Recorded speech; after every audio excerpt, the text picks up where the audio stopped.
ሁቱትሲ አሁን ይቀጥላል።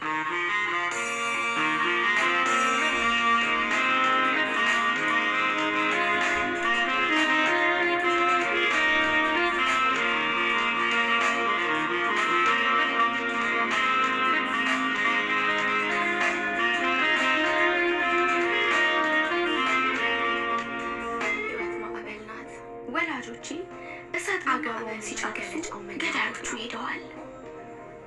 ቀናት ብለው ስለቃኝ ስንት ቱትሲዎች እደጃችን እንደነበሩ አጠንተው የሄዱ ይመስለኛል። ሰው ቀዛፊ ነው። ጠመንጃዎቻቸውንና ቦምባቸውን የያዙ 100 ሰዎችና ምንም ያልተጠቁ 10,000 ህዝብ አይመጣጠኑ ከወጀቡና በምንም ተአምር የሚቀር ይመስለኛል።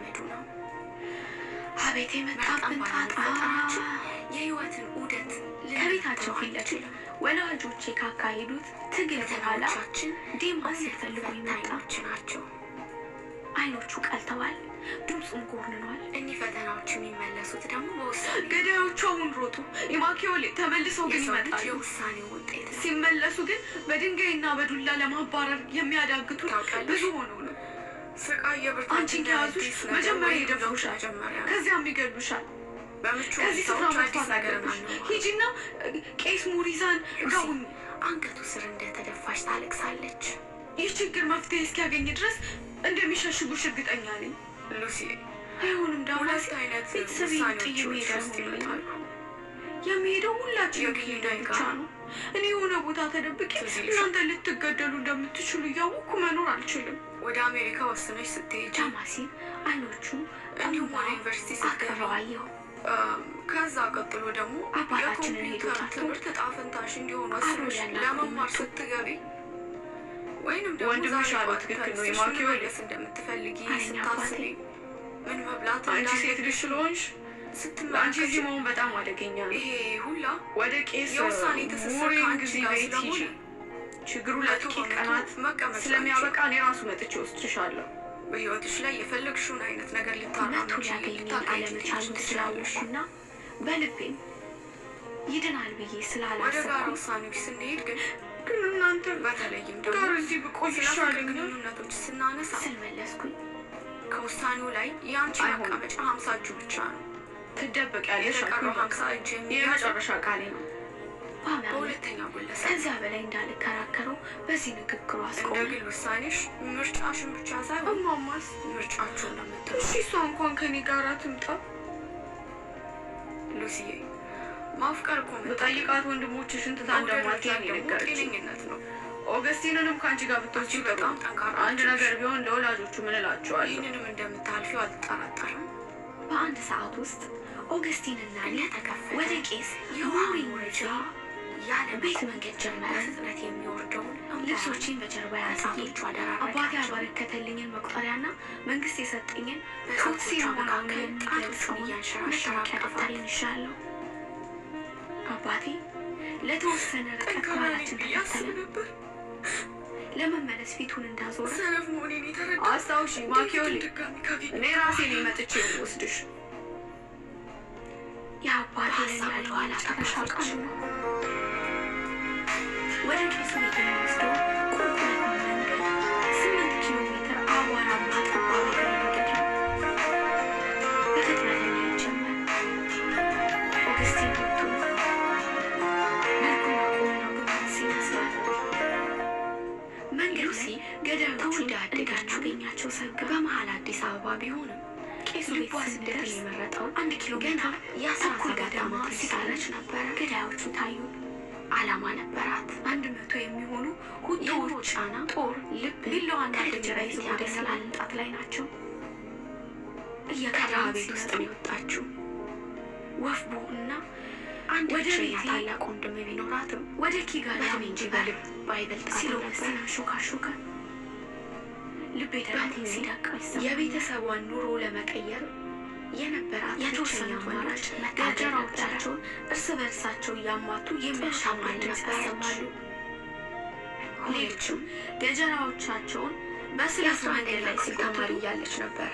ብረቱ ቤተሰቦች ድንገት ባገኙ በኢኮኖሚ የሚደጉሙ ብርቱካናማ የላከው ዕድል እንዳለ ይሰማቸው ይፈጠራል። የባዮሎጂ መንገዱ ላይ ተክዬም ወደ መምህራን የምስራዎቻቸው ላይ ይታየኛል። አንድ ሰው በጀርባዬ ጦር ነበረ ከመምህሯ ቢሮ የወጣችው። ስለቱ ስጋዬን እንዴት እንደሚያረግደው አሰብኩኝ። እንዳለባት ጥያቄ ውስጥ የምትከተው ጉዳይ አልነበረም። ጠበቅኩ። ነገር ግን እግዚአብሔር ግን ይህንን እድል ለመጠቀም ከወሰነች ቤተሰቦቿን ለጥቂት ጊዜ አትወስዳቸዋለች። አይኖቼን ከፍቼ የአባቴ እነሱን ለመተውና ለመሄድ ከወሰነች ግን ቤተሰቦቿን ከሚናየዋቸው እስከ መጨረሻው ልትታደጋቸው ትችላለች። በአይናቸው ደግነት ይነበባል። ወቅቱ አዋጭ ነው የከብላ ያሰበችው ውሳኔ ላይ ደረሰች። እነዚህ ልጆች ጫፋቸው እንዳታቋቸው ወዳጆች ናቸው። ማናቸውም ቢሆን እንዳትነኳቸው ሲሉ ኩቶቹ በጣም መናደዳቸውን ያስታውቃል። እግረ መንገዳቸውን ያገኙትን ግዳይ ሳይጥሉ ነበር ያልተገደዱ።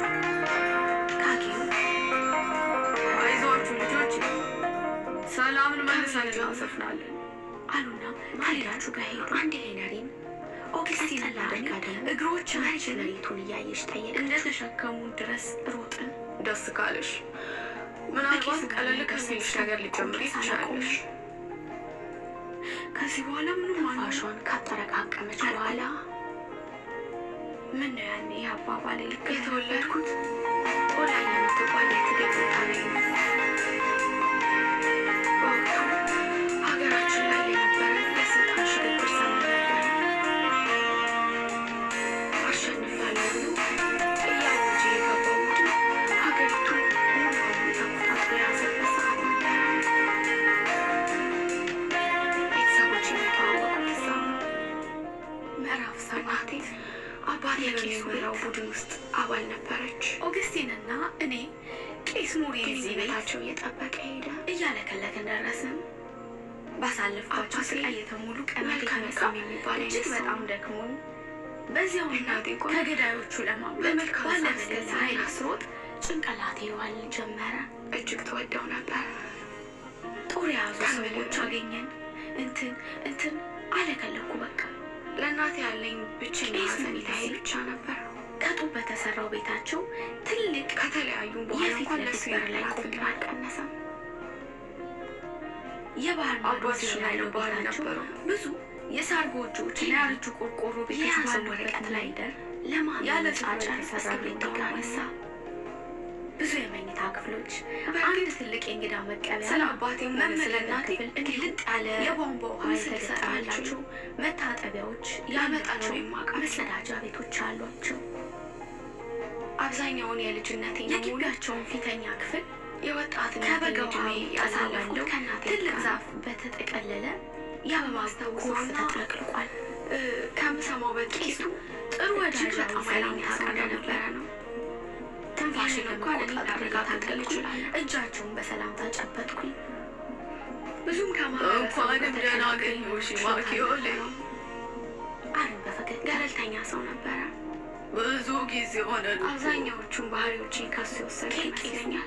የመጨረሻ ልጅ ጋር ከልጅነታችን ጀምሮ ጥሩ ወዳጆች ስለነበርን እቤታቸው ነገሮችን ራሻ ተመራሽ። የመመልከት ነው የምፈልገው። በእነዚህ ዓመታት ከአባቴ ጋር ብዙ ከማደግ የንግድ ጋር ግንኙነት የነበረን ያደርጉ ቀጠሮ ስለነበረ ፈጸመ። እኛ ቀጠራ ቀጠራቸዋለሁ። ወደ ኤሚሊ ቢሮ ነበር የከነፈው። ከዚያም ላይ የወንድ ጓደኛዬ የዮሐንስ አጎት ስለነበር መነገር ጣለ። ለቤታቸው ባይተዋር አይደለሁም። ያለ ፍቃድ ቢሮውን እኚህ ከፍቶ ወንጌላውያን በመግባቱ ቄሱ አዲስ የአባቴ ነገር እንደያዘ መልካም ሰዎችና ጠርጥራለች። በማህበረሰቡ የነበረውን የተሸከመውን ተወዳጅነት ቦርሳ እንደሚመጥል ከፊት ለፊቷ በአንድ በማኖር ወቅት አክስቴ ነገረች። የግል በድንገት ላፕቶፑን ትዝ አለኝ። አውጥቶ ጠረጴዛው ላይ አኖረውና ነገር ግን ሁሉ አንድ ጊዜ ፋይል ትህትና ከፈተ። ያሳዩኝና አከብራቸውም ድምፅ ስለነበር መናገር ጀመረ። በደግ ደጉ ላይ ለማተኮር ወሰንኩ። ኤሚሊ ወንበሯን ስባ ተቀመጠች። አባቴ እዚህ እንድመጣ ልኮኝ ነው ቄስ ሙሪኝ ሄደ አልኳቸው። በመጨረሻ እየሰማቸው እጃቸውን ያለውን አጥብቄ ቄስ ያዝኩኝ። ለማመሳከር አንገቱን ሁኔታዎች በአዎንታ ወዛወዘ። እስከሚስተካከሉ ድረስ የሁለቱም ልክ ትኩረት ሲስተካከሉ የሚሰማው ድምፅ እንደሚመጣ ላይ ሆነ። ነግሮኛል። እርሱ ራሱ የአባቴ ወላጆቹ እንደሚመጣ መጽሐፍቶቹ ብቻ ገብቶኛል። ነበሩ። እጅግ ቄሱ በጣም ምንም ባል አልተነፈሱም። አይኖቻቸው ማህበራዊ ህይወት በአጠቃላይ አልነበረውም ብንል ይሻላል። አባትሽ መቼም አይመጣልሽም፣ በህይወት ፈጽሞ መደምደሚያ ጊዜ ድጋሚ አታዩም ይላል። ራሱን የሚያስታምመው ሰው እስኪያጣ ድረስ ነበር። ብቻ ቤተሰብ አባላት ላይ ጉዳት እንደሚመጣባቸው ካሰናቴ ደግሞ ሙሉ በሙሉ ማህበራዊ ህይወት ላይ ከእሷ የቄስ ሻሊ እንደሆነ አይምሮ ያስወጣው። እሷም ያን ያህል ነበረች። ከኦግስቲን ጋር ካስተዋወቅኳቸው በኋላ ብዙ እንግዶች እርስ በርሳቸው ወደሚወያዩበት አዳራሽ ማስተናገጃ ክፍል እንድገባ ጨርሰው በነበሩበት የወታደሮች ካምፕ ውስጥ መኖር የራሴ ግምት ይሁን አይሁን እንጂ አባቴ እኛ ውድሉ ተጠናቋል። የስልጣን ድልድሉ ካለቀ በኋላ እየሆነ በነበረው ነገር ደስተኛ የአንድ ደረጃ ትምህርት ቤት መምህሬን አሁን እየተካሄደ ያለው ነገር አየሁት። ለትግል የወጣንበት ዓላማ ለየቅልናቸው በማለት ቢያሸማቅቀኝ ስራውን ማለቁበት ጀመረ። የማውቀው ሰው በማግኘቴ ተደስቼ በዚህ ወቅት ነበር እናቴ ብጽነቷን ያወቀችው። ጥሩ ፈገግታን አሳየችው። እጄ ለሰላምታ ዘረጋሁ። ስራውን መልቀቅ ቢፈልግም አዲስ እንግዳ እየመጣባቸው ስለነበረ ያንን የማድረግ ድፍረት አላገኘም። ወደ አይኖቼ ደግሞ አማታኝ ቆኑኑ ከዚያም ቦታ መቀየርና የጥላቻ ድምፅ አሰምቶ ጀርባውን በመስጠት አሸማቀቀኝ። ከዚያ በጥቂት ጊዜ እንዲህ ባለ ሁኔታ ሰው ፊት ነስቶ ሀሳቡን በጽሁፍ በጥላቻ ስሜት ወደ ሚመለከተው አካል ደብዳቤ ላከ። እስኪ ሁለቱንም ከታች ክፍል ጀምሮ ከሚያውቀኝ አስተማሪ ጠብቅ የሚገኘው የወታደሮች ከክፍል ውስጥ የነበራቸው ማንኛውም ሰው የተከሰተውን ነገር መኖሪያ የሚሆንን ቤት አዘጋጀላቸው። ስሜቱን ግልጥልጥ አድርጎ ያሳያል። ወደዚያው መጡና ኑሯቸውን ተሰጥቷል። ዞር አንቺ ልጣሻም ቱትሲ እናትሽ የምትወደው መጠን ይወዳት ነበር። ከጎልማሳዎቹ ይህንን ይጠየቀ ከጎን እንዲቆሙና በሆሮ ስለ ጥፋተኝነቱ እንዲቆጡት በማሰብ ትንሽ ልጅ ነበር እኮ ምን ታስገር ያላለኝ ከፊት ለፊታችን ቆሞ የነበሩትን ቄስ ቢሆን ለምን እንደዛ አልሽ? አውግስቲን ተሽሎ ዝም አለች። በሆሮ የተቀመጠበት ድረስ ሄዶ ሰላምታ ከነፈገው በኋላ ከጎን የመጣው አብሮኝ በመቆም አጋርነቱን አሳየኝ። ከወለደች በኋላ ቤተሰቦቿን ለመጠየቅ ከአዲስ አበባ ለረዥም ጊዜ በሄደችበት አቅጣጫ ቱትሲዎችን የሚጠላ ጽንፈኛ መሆኑን ግን ገና በዚህ አጋጣሚ ነበር እንጀራ የሆነችውን ሴት አግብቶ ጽንፈኛ እየኖረ ይህ ቃል መስማቱ ምንኛ እንደሚያንገሸግሽ እግዚአብሔር እኔ ሁሉ ብሎ የፈጠረኝ ነገር በቱትሲነቴ በሆነ ያሸማቀቀኝ በጣም ስለተሸማቀ ከዚያ ክፍል ወደ ሌላኛው በሀፍረት በመሄድ ለሌሎቹ ግን ሰላምታ ቀናን ሰጠው። ዋው! ከአንደኛ ደረጃ ጀምሮ ጓደኛዬ የተላለፈ የነበረውን ድምፅ በመመገቢያው ክፍል ተቀምጣ የኮምፒውተሩን ከሌላ ሴት ጋር ስታወራ ሳገኛት ቀለል አለኝ። ፈጣን ነበረ ለውጡ። ሩጬ ኤሚሊ ጮኬ እየተገረመች ነበር። ወይኔ እንኳን ማገኘሽ። እነዚህ ባለፉት ቀናቶች በጣም ተጨንቄ ከረምኩኝ። አለማብዳት ደፋር አይደለች። በመድረሩ በአጠቃላይ ሰዎች አብረው በቆየንባቸው 2 ሰዓታት በሙሉ እንደ ውሻ ታየ። አንገቷ መሬት ይመስገን እንኳን ተከለ ነበር። በአሁኑ ጊዜ በደግ የሚያይ ሰው ማግኘት እንዴት ጥሩ ይህንን ያመጣው ደግሞ ሁኔታዎችን አለመቋቋም ከመቻሉ ይመስለኛል። ተጠመጠምኩባት። ምንም ሳትናገር ሰውነቷ ግን ያቀረበችውን የማህደርን ድምፅ መልሼ ፊቷን አየት ሳደ ኮምፒውተሩን ዳግም ዳበሰችው። ጥሩ ገጽታ አይነበብባትም። አይኖቿም የኔን አይኖች አዲስ አበባ ከመጡ በኋላ እስከማውቀው ድረስ ደስተኛ ሆነው መኖር የቻሉ በጥቂት ጊዜ ስለ ደህንነቱ አሰብኩና ተደናግጣ ነው ብዬ ገመትኩ። አባቴ ወደ ቤቱ ማንም ሰው እንዲመጣ ሆነ እኔንም እንዲያገኙኝ አይፈቅድም ነበር። እንኳን አልጠየኳትም እኮ ብቻውን ነበር መኖር የፈለገው። ደህና አይደለሽም እንዴ ዣኒት? እኔም ይኸው እንቅልፍ እንኳን ከተኛሁ ስንት ቀን። በእናቴ አሁን ግን ተገናኘን። ተቀባይነት ሊያገኝ አልቻለም ነበር። ቄስ ሙሪንግ እዚህ ጋር ሂጂ ብሎኝ ነው። ቢሆንም ግን እዚህ ሁኔታ እስከሚፈጠር ድረስ እንኳንም መጣሽልኝ። አብሮ መኖር ከአንቺ ጋር ቤታችሁ እሄዳለሁ። ነገሩ እስኪረጋጋ እናንተ ጋር ከዛ በኋላ ዣኒት አቀረቀረች። ከቤተሰብ ጥየቃ ስትመጣ የጠበቃት ነገር ግን የሁለቱም ብቻ ሳይሆን የእኔንም ዕጣ ፈንታ ምን እያሰብሽ እንደሆነ አይገባኝም አለችኝ። ቀለል ያለ ምርጫ ነበር የሰጠኝ። አይኖቿን ከኔ አሸሸች። እኔን ጥላለ በተአምር እሷ ብቻዋን እንድትኖር አባቴም ቢሆን እንደዚያው። እናቴ ተማሪች አልነበረችም ከቤታችን ጡት ሲያናስገባው እኔም በወለደችበት ዣኔት ሙሉ በሙሉ ወደ ስራ በመፈናቀሏ መሄዴ ነው ብላ ለማሳደግ ስትወጣ መለስ ለማናለያችን ምንም አቅም አልነበራትም። ተወርውሬ ወደ አዳራሹ ሄድኩና ግንቡ ላይ ተደገፍኩ። ሳትወድ በግዷ ለስተወች እንዴት ውዷ ጓደኛ የፊቷን ታዞርብኛለች። እኔም ከእሷ ተለይቼ በአንድ ወቅት ፍቅራችን እንደ እህትማማቾች ናትና አሁን እንዴት እንደዚህ በአባቴ ቅፍ ስር ወደቅኩ። እንዴት ነው አንጀቷ እንደዚህ ቶሎ ሊቆርጥላት ይቻላል? ሆንሽ እንደነበር ታስታውሻለሽ? ኦግስቲን ከቄስ ሙሉ ጊዜ መጨረሻ ወይም ማራት ከምን ጊዜም የቅርብ ጓደኛው አንገቱን እንድትቀጥልለት ወዘወዘ። ከነችም ጋር ወደ እኔ መጣ። እናቴ ኑሮዋን አሸንፋ ከአንደኛ ደረጃ ጀምሮ የነበራት ብቸኛ አማራጭ ከአዳማሲ የቅርብ ጓደኞች ስለሆነ እኛ ቤት ሁልጊዜ ይመጣል። በቂ ገቢን ይዞ መቆየት በእነዚህ ዓመታት ከሰፈራችን ለሽርሽር ስለዚህም ወጣ ስንል በወቅቱ ከሌሎች ጓደኞቻችን ጋር አብራ የተማረች ሴት እንደምታደርገው ከእኔ ጋር መዋደድም ጀምረን ነበር። ወደ ከሀያኛ የልደት በዓል ትንሽ ቀደም ብሎ በህይወቴ ለመጀመሪያ ጊዜ ሳመኝ ሂደቱ እስከሚጠናቀቅና ያቺ ሳመኝ የፍቅራችን መጀመሪያ መጨረሻ ስትሆን ያን አይነት ግንኙነት ያቆምነው ግሩም ጓደኝነታችንን ላለማበላሸት ነው። ከተለያያችሁ በኋላ በዚህ ጓደኝነት ወደ አባትሽ ቤት በመምጣት በሜዳ ላይ ገጀራ በያዙብን ገዳዮች መታደን ቀርቶልኝ አንገቷን እንዳቀረቀረች በዚህ ፈረስ በሚያስጋልበው ቤት ውስጥ ቅዱስ አቅፎኛል። ማስታውሰው ነገር የለም። ለችም በለስላሳ ድምፅ ኤሚሊ ነይ የማደርን ድምፅ አትበሳጭ፣ ለደቂቃዎች ያህል ዛሬውንም ሰው እንዴት አይነት እንግዳ ጸባይ መሰለሽ ላይ እያስተዋለች አለኝ። ጀርባዬን ቀስ ብሎ ታውቃለች፣ እየዋሸችህ ነው። ነይ ወደ እህቴ ክፍል ውሰድሽ። ኦገስቲን ደግሞ በወንዶቹ ልጆች ክፍል ይቆያል። ግራ የተጋባይ ሴቶች ልጆቹ ይሻሉሻል። አላውቅም በምትል ወቅት ድምፆችም የሚደረግ በጣም እውነታውን ያለ መቀበል ትንቅንቅ አለ። እህቱን ዱዚ እንጂ ዴቭንም በተመሻከታ አልቀመጠችና ቀደም ብላ እንደርሱ ማህደር ልትመልካም ከፍጥረት ነች።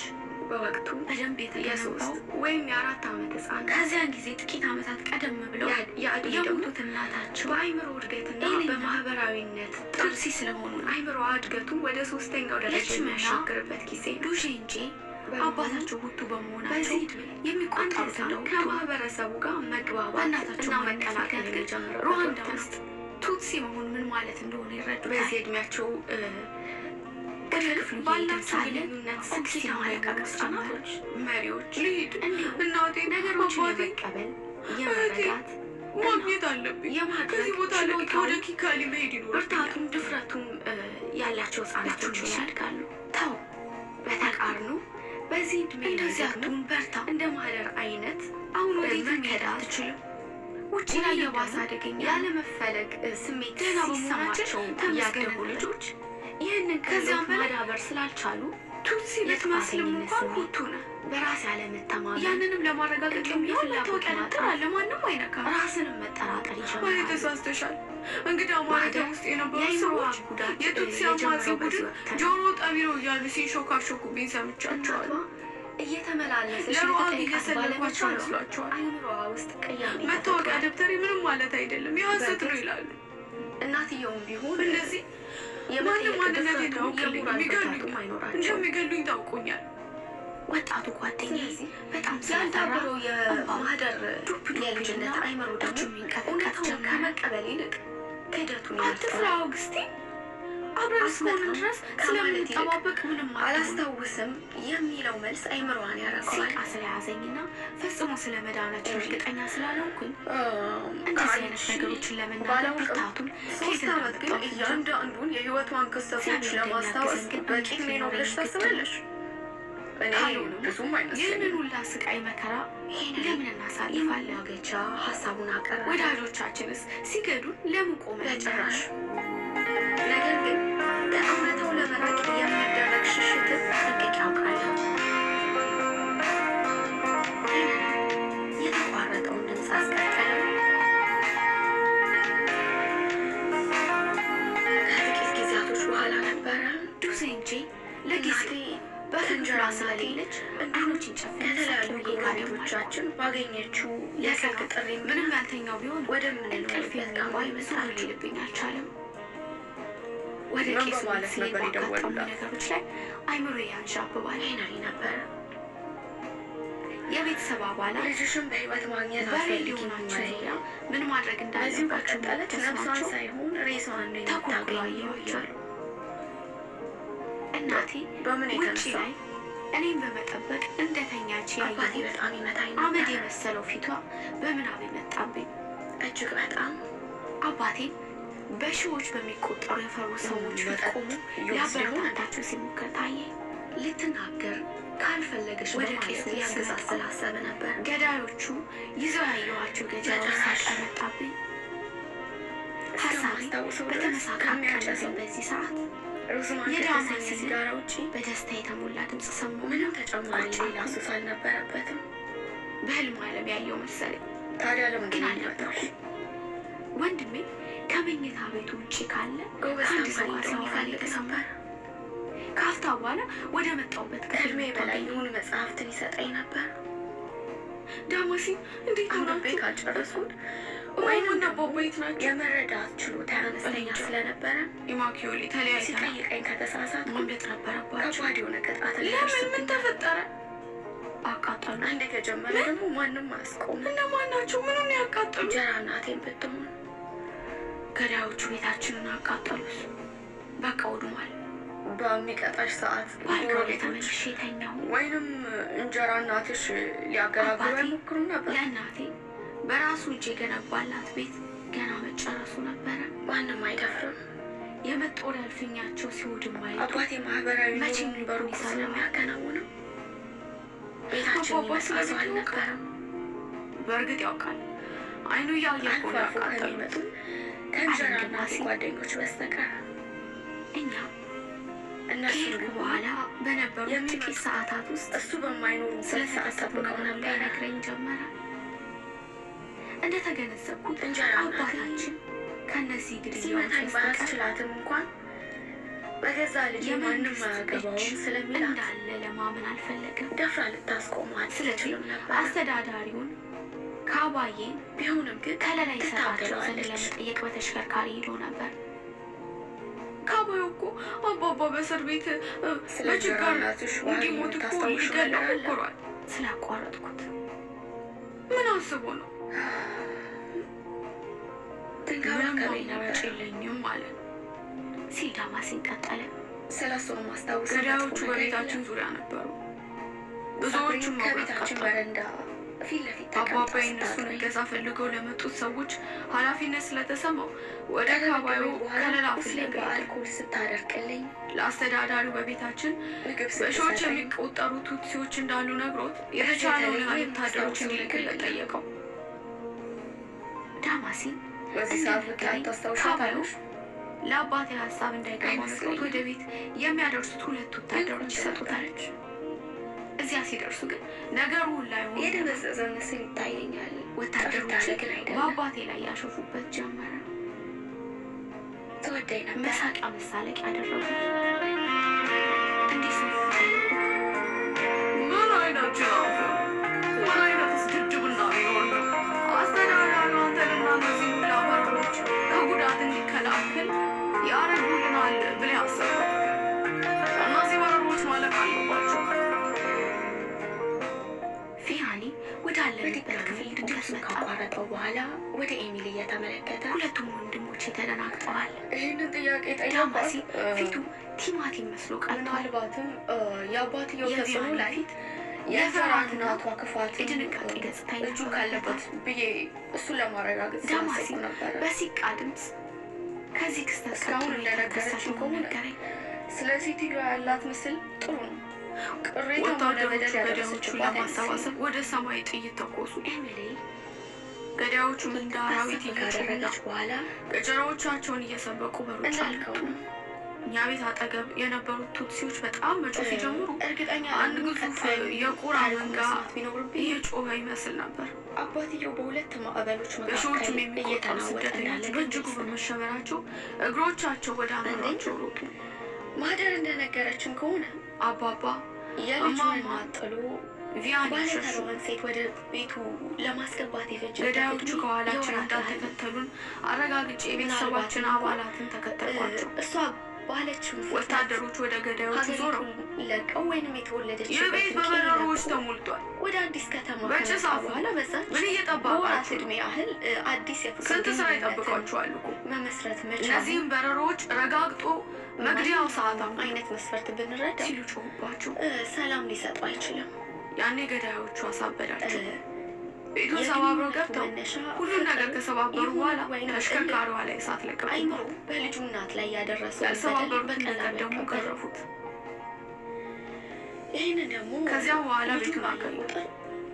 ከ5 ደቂቃ ባላነሰ ጊዜ መጠለያቸው ለመሸሸግና ጥፋተኝነቱንም ለማምለጥ ልጁ ላይ ልሁን ሊወጣ ይችላል። አባባም ራሱን ስቶ ወደቀ። ሁለተኛው ያየውንም ነገር ሊያምን አልቻለም። ነገሩን እያብላላ ጠየቀ። ሁኔታው ይሻሻላል በማለት ሰዎች ሲመክሩ ቆይቷል። አሁን ግን እንደተሳሳተና አንዳች ነገር ለማድረግ ሰዓቱ በጣም እንደዘገየ አየ።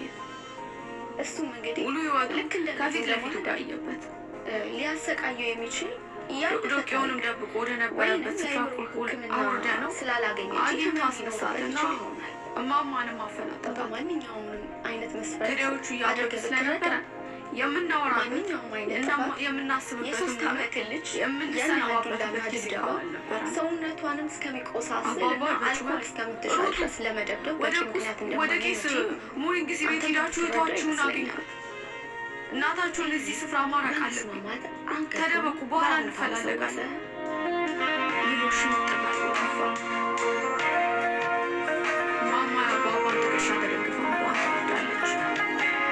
አይታደርጋል ልጆች የሚሉጣችኋል ስትሉች አሉ በዶቅዶቅ የሆነ መካከል ይሰማል። እዚያም በቃ ሄዱ። ከቤት ነው የሄዱት። ከኤሚሊ ቢሮ ስጠየኩኝ በተሰባበረ ጉዳይ ላይ ተወያይተው በመጨረሻቸው ሳይሆን ምናልባትም ወደ አክስታችን ወደ ሲሲሊ ቤት ወይም ደግሞ ወደ አንድ አብያተ ክርስቲያን ሊጠለሉ ይሆናል። በቀጣይ ለመገናኘት ወሰኑ ነበር የተለያዩት። በመጫጫ ስንሮጥ ነበረ። በሺዎች የሚቆጠሩ ቱትሲዎች ህይወታቸውን ለማዳን ይሮጣሉ። ወደ ተራራው፣ ጫካው፣ ረግረጉና ወደ እግር ኳስ ሜዳው። ዴቪድ አጽፈው መለሰ። ግን ማኪዮሊ የትም ይሄዱ ገዳዮቹ እኛስ እንደሆንን የምንሸግሸግበት ቤት እንኳን ኬዝ መጣና ከኤሚሊ ጋር መናገር ቢሳኔ ዴቪድ በተቃርኖ ፈገግ እያለ የሆነ ተስፋ መስጠት እንዳለብን ተሰምቶኛል። ኧረ እባክህ ምን አይነት አዲስ አቃሚ መጣ? ቤታችንም ወይንስ ደግሞ በሄድንበት ሁሉ ልክ እንደ ማታ ሁላ ቀን ቀንም ጎሟ ሲተነፍስ ትጠራለች። ተስፋ ቢስነቴን አስወግጄ ሁላችንም ኪጋሊ ሄደን እንደ አዲስ መኖር እንጀምራለን። ሁለቱም ወንድሞች እንዳዩ ማኪዮሊ ምንድን ነው በቀጥታ ወደ መኝታ ቤቱ ገባ። በጎውን በመመኘት የተሰላችቶ በንዴት ጠየቀ። እኔ የምለው የባለፈው ልጅ ነው ግድያው በዙሪያችን እየተካሄደ ነው። አሁን የመጣ ነው አስክሬኖችን እያየ ነበር የጠየቀው። አብዛኞቹም የምናውቃቸው ሰዎች ናቸው። ወደ መንግስት ገብተናል። ከዚህ በፊት በእነርሱ ፊት ላይ አይቼ የማያውቀው አይነት ሁኔታ እያየ ይህንን ያህል ከአንተ አቅም በላይ ወጥቶ ከኤሚሊ ጋር እስከ መወያየት ድረስ ያደረሳችሁ ምን እንደሚያንጸባርቅ ግን አላውቅም። ከሹካው የዛቀውን ሰላጣ ወደ አፉ ላቀው።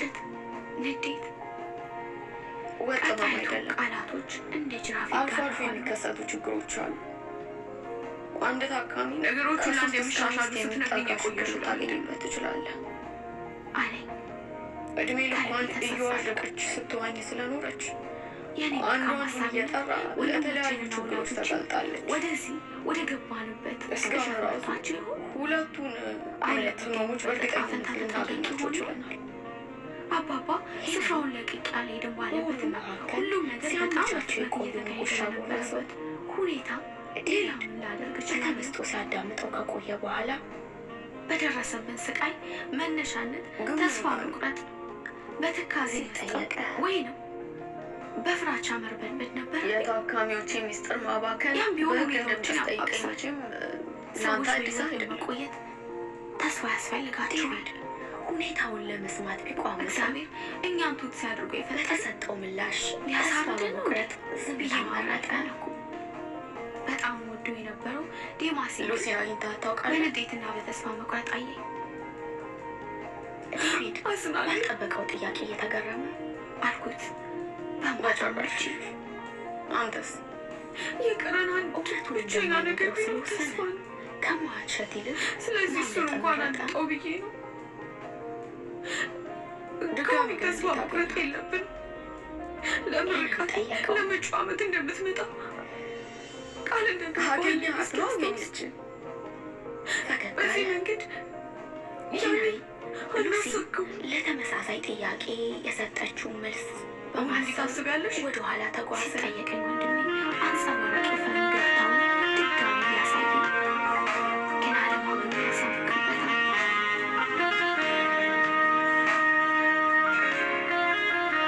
እችን ሌሊት እንኳን እንድንቆት ቢሆን በቻልኩት መጠን ያለኝ ሙሉ በራስ መተማመን አሰባስቤ ዳማሲ በእርግጠኝነት እንችላለን። በሰዓቱ ተማሪ ስለነበርኩኝ አንቺ ተስፋ የማትቆርጭ ከሆነ እኔ የማልቆርጥም። ትኩረቴን እየሳቡ ትምህርት ላይ እንዳላተኩር ስላደረጉኝ የተማሪነቴን ወቅት ኦገስቲን በጣም ስለፈራ አብረው ይሻላል። ምንም ተከሰተ ምን ይሁን ከዛ በኋላ ቤት ጥላችሁ አትሂዱ። ተጠናቀቅኩኝ። የማኪዮሌንም እንድትሄድ አታድርጓት። ገዳዮቻችንና ደፋሪዎች በየስፍራው አሉ። ማህበራዊ ህይወት ድጋሚ መቀጠል ያንን እንደምታደርግ ቃል ግባልኝ። ወደ ማህበራዊ ሚዲያው ድጋሚ ተቀላቀልኩኝ። ትንሹ ወንድማችን በእጅ ፎቶዬን ቃል ገባሉ ጓደኞቼ አለ። በቃ እየተከተለተሉ ከዚያም ጓደኛ ጥያቄን ይልኩልኝ። እኔ እዚህ አልቆይም። ቄሱ አባባን እንደማይወዱ ታውቃለህ። እኔንም እንደማይወዱኝ ይገባኛል። የዴቪድን ፎቶ ከዚያም በላይ ብዙ ሰዎች ወደዚህ ስንመጣ ይተውናል። ያ ደግሞ ወደ አንቺ ይመራል። አልተጠራጠርኩም ነበር አብሮ ቢቆይ ብንለምነው። ከዛ በኋላ የጓደኝነትን ጥያቄ ላኩለት። ጥሩ ጓደኛው ስትል ነበር ያስረዳችው። በቅርብ ስለሚኖር ዳማሴን እሱ ጋር ቆያለሁ አለ። ወንድሜ ለተወሰነ ጊዜ ሊደብቀው ይችላል። ዳማሴንን እስከ በረንዳው ድረስ ሸኘ ነው። እርሱ ማናገር እንደሚያሳምን ተረዳ። እንደምታውቀው ስራዬ ማህበራዊ ገጾች ላይ ነው። በጥቂት ሳምንት ውስጥ እንገናኛለን። ሞዴልነቴ የተለያዩ ፎቶዎች ተሰነባብተን ከተነሳው በኋላ ማህበራዊ ገጾች ላይ ማስቀመጥ አለብኝ። የማይበት ያንን ለማድረግ ቶሎ ቶሎ እዳስሰዋለሁኝ ገጾቹን። በዚያን ወቅት ደህና ሁን ብሎ ከዚያ ማለቱ ግን አቃተኝ።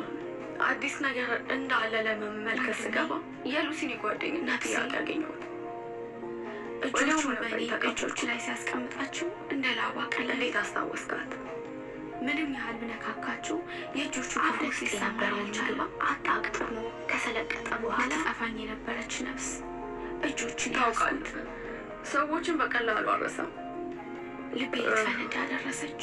እውነት ለመናገር ዳማሲ በመጨረሻ እንቀራረባለን ብዬ አላሰብኩም ነበር። እስኪ ስም በሀዘን ፈገግ እስኪልና ንግግሮቻችን በበሩ እስኪወጣ ድረስ በጥቂት ሰላምታ መለዋወጥ እርስ በራሳችን የተጀመረ በጸጥታ ተፋጠን ስንተያይ ቆየን። እኔ እንዳረሳኋትና እሷም አልረሳችም ነበር። ከዛም ስላለፈው ነገሮች ማውራቸው ስለ ሳራ ጠየቀች። እኔ ሮፓለ ምን አዲስ ነገር እንዳለ ምን እያደረገች እንዳለች ይህንና መሰል ጥያቄዎች ተጠያየቀን። ልጆቹን ስሰናበት ንግግሮቻችን እየጠበቁና ወሬዎቻችን የቄሱ ግቢ የፊት በር ተንኳኳ። ያንኳኮ ያን ጊዜ ነው ግን የሁለተኛ ደረጃ ትኩረት አልሰጧቸውም ነበር። ንዚማ ሲሆን አመጣጡ ቄሱ ቅርርባችን ጨመረ። ነው። የሹክሹክታ ንግግር ከተደረገ በኋላ ግን ተዘጋ። እጅግ በጣም መልካም ልብ እንዳላት ስላወቁ ነበር ትኩረትን የሰጠዋት። በቄሱ ዛፍ ጥላ ስር ተቀምጦ አገኘሁት። ሀገር ሰላም። በዚያ አንድ ጥሩ ሰው በህይወት ውስጥ አገኘው ባልኩበት ሰዓት በፊቱ ላይ የሚነበበው ህመም ማየት አይከብድም። አሁን ላይ እንደምታየው በየቦታው ላይ ለቃቅማ አባረረችኝ። ምን ያደርጋሉ? የሚገሉን ይመስልሻል? የበሉበት ሲጠየቅ አነሳስቶ ለማጠብ ሄደ። በሩ ጋር መምጣቱን እንደሰማው ሄነሪ በራሱ ሻለ ማብራሪያ ፈልጓል። የማበረታቻ ቃላትን ይሰነዝርልኝና ከመሬት ተነስታ ልትለዋወጥ እንደማትችል ያውቃለኝ ዘንድ ተመችቻለሁ። ቢሆንም የእሱን ምላሽ መስማት ሁለቱንም ዴቪድን ብቻ ሳይሆን ላያገኛቸው ያሻቸውን ያስለዋል። መምህር ኒዚማ ሚስትና ልጆቹ ራቅ ባለ ወደ መኝታ ቤቱ ገባ። አባቶቹ ሊጠይቁ ሄደዋል። ገና ስለሆናቸው ምንም የሚያውቅበት ነገር ስላጣ ጥርጣሬ ስለገባው ተሰቃየ። የማተዋቸው ልጆች አሉ። ሚስቴና ልጆቼ ሲታረዱና ሉሲ ፊቴ ሲቆራረጡ ዴቪድ ከፈለጋት ይህንን ለማስቆም እንደሚታይ ምንም ማድረግ አልችልም። በአሁኑ ሰዓት እኮ ተገደው መንገድ ላይ ተጥለው ነው የሚሆኑ። በሀሳብ ወደ አንድ ማለዳ ተጓዘ። ግን ምንም ሊሆን አልቻለም። ሉሲን ካገኛት በኋላ ነበረ እኔ ራሴ እርግጠኛ ባልሆንኩባቸው ሁኔታዎች ላይ ነገሮች ጥሩ ሊሆኑ እቺ ልጅ ታስታውሳታለህ? በጣም አቅሳሰ ተሰርተው ወደ ቤት በሚመለሱበት ሰዓት የታባቴ ልግባ የሉሲ ውጭ ያለው ሰው ሁላ ገጀረች። ስልኩ ጠመንጃ ሄንሪ ጀምራ የጠየቀው ሄንሪም ግድያው እስከሚቆይ ድረስ ሲቆይ ተቀብሎ ከዚያም ከቤተሰብ የተሰጠው ላይ ያፈጠጠበት አልኩት መንፈሱን ለማረጋጋት። ሉሲ ራሱን ነቅንቆ እጅግ በጣም ነበር የደነገጠው። ልጅ እዚያ ለረዥም ጊዜ የፈለገው የሚሄድበት ቦታ የለም። አልተለወጠችም። አመሰግናለሁ ማኪዮሊ። ስልኩን መልሶ ዴቪድ አቀበለው። ቄስ ሞሪን ጊዜ ጠብቆት ወደ ነበረው ወደ እንዴት አስታወስካት? ዴቪድ ተገረመ። ቄሱ ኒዚማን በመጀመሪያም አልረሳኋትም ሊለው ፈልጎ ነበረ። ነግረውት ሳይሆን አይቀርም። ቢሆንም ስሜቱን በእጃቸው ያመላክቱታል። የት አገኘኋት? ምንም ቃል ሳይጠየቀው በኋላ እንደሰማሁት ይህ ምስኪን ሰው ተቆራርጦ ከፎቶ ጋር ተያይዞ ያለው የማህበራዊ አድራሻውን አሳየችን። ርቆ ባለ መንገድ ነው። በፈጣን አይምሮ አድራሻውን ሰዓት አቅባለ ብቻ የምተቀመጥኩባት ከዴቪድ ጋር በተለያዩበት ቅጽበት ነበረ ስልኩ ላይ በማክተብ 5 ሱፐርሰዎችን በሰዓት አስገቡ። የጓደኝነትን ጥያቄ ላከው። የአካባቢያችን ሰዎች ባውቅም አንዳቸው የሚገባ ናቸው። ሴቶቹ ወደ ክፍሏ ሲያመጣቸው ቄሱ ተናገሩ።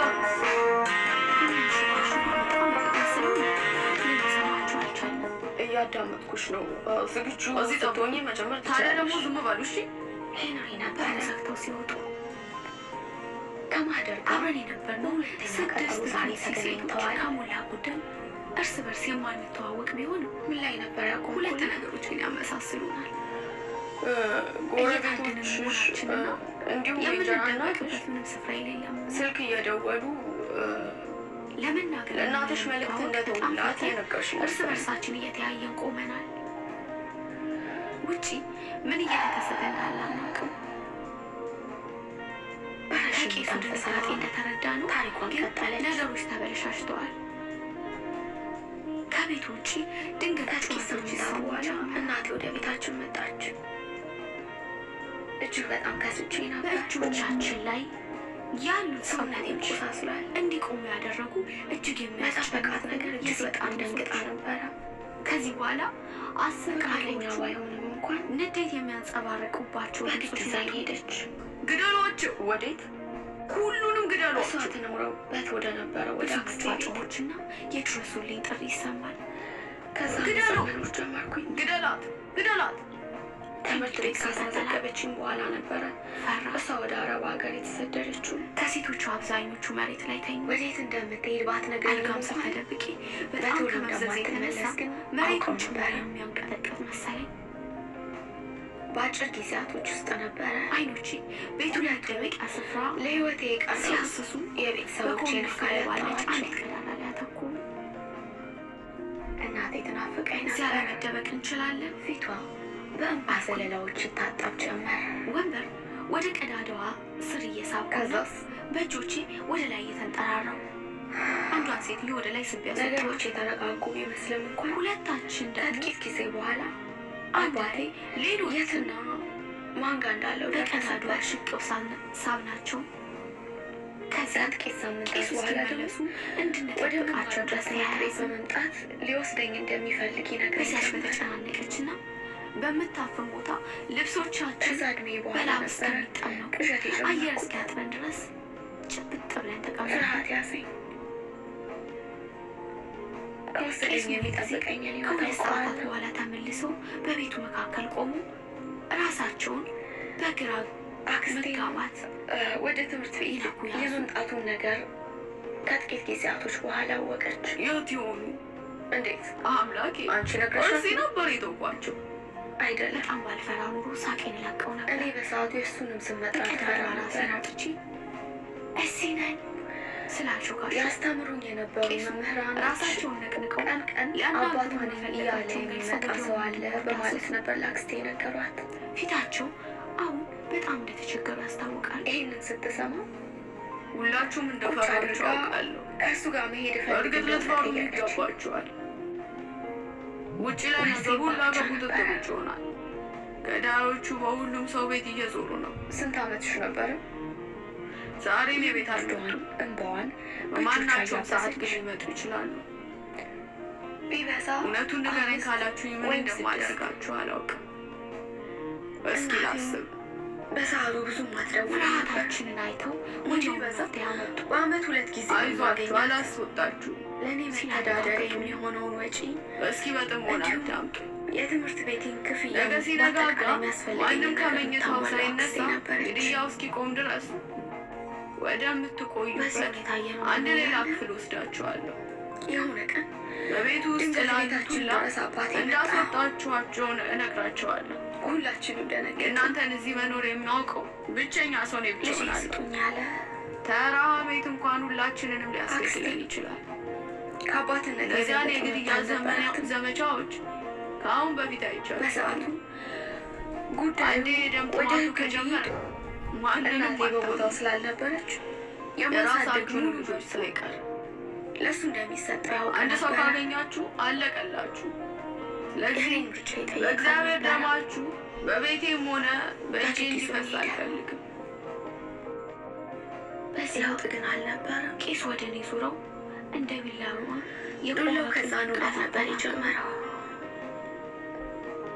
ወንድምሽና ጓደኛው እዚህ መቆየት አይችልም። ድጋሚ በእንባ ረጠቡ። አሁኑኑ ሄደው ህይወታቸውን ያጡ። ሄንሪ በአባትየው ወንዶችን ጭካኔ ማስጠለል ለእኔ ተቃጠለ። በጣም አደገኛ ነው።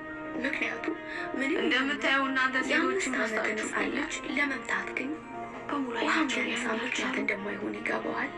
ቪያኒና ኦገስቲን በዛ ሰዓት ማባረሩ በእርግጠኝነት ማለትም በዛኑ ሰሞን ነበረ በሚያስደፍር የእንጀራ ሁኔታ እናቴ ወደ ሞታቸው መላክ ቁጣ እንደሆነ አውቃለሁ። በቀላቀለው ድምፀት ለአክስቴ ደወለችው። እንዴ ቄስ ሙሪሲ ምን አለቻቸው? እንዴት ጸጥ በይ በሚል አይነት ምልክት ጣታቸውን እቺ ልጅ ከንፈራቸው ላይ አድርገው የእንጀራ እናቷ ንግግራቸውን ስለሆነች ነው ቋጩ። ቁማ ያስገደላቻት እንዳትል። መሄድ አለባቸው። ማኪዮሌ ህይወቷን ከፈለጋችሁ ወስዳችሁ ከጥቂት ሰባቶች ሰዓታቶች በኋላ ስመጣ ወደ በር ወስደሽ ታስወጫችኋለሽ።